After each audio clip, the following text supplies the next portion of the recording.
বন্ধুরা তোমরা সবাই কেমন আছো? আশা করছি ভালো আছো, আমিও ভালো আছি। এই যে আমার মাম্মাম আর আমি বেরিয়ে পড়েছি, একটু বাজারে যাব, টিটাগড় বাজারে। আজকে হচ্ছে 21শে জানুয়ারি, তো কালকে যেহেতু 22শে জানুয়ারি রাম মন্দির উদ্বোধন, তো সেই কারণে একটু কেনাকাটা করতে যাচ্ছি।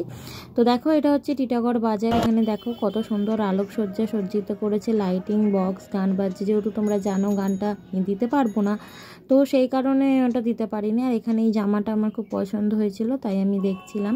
তো দেখো এখানে কত সুন্দর সুন্দর পতাকা বিক্রি হচ্ছে, খুবই ভালো লেগেছে আমার।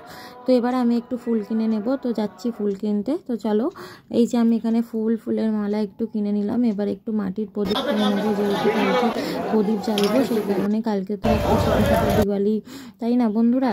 তো এই দেখো এখানে রেলি বেরিয়েছে, এখানে বজরংবলী, রাম, তারপরে হচ্ছে মা সীতা সবাই আছেন। এটা রেলি বেরিয়েছে এখানে। এখন আমাদের এখানে টিটাগড় বাজারে 3 দিন ধরে এখন হবে রাম নাম কীর্তন হবে। তো এবার পরের দিন সকালবেলা, আজকে সেই শুভ দিন 22শে জানুয়ারি, তো সেই কারণে আমি আজকে একটু স্পেশাল কিছু রান্না করব ভেবেছি।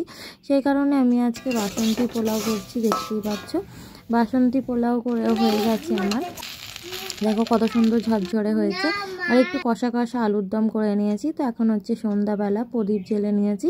তো ঠাকুরকেও একটু পুজো দিয়ে আসলাম। এটা আমাদের ডাকাতকালী মন্দির, তো এখানেও পুজো দিয়ে আসলাম। তো দেখো আমাদের এখানে কত সুন্দর করে সাজিয়েছে।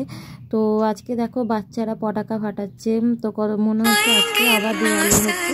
তো দেখো তারপর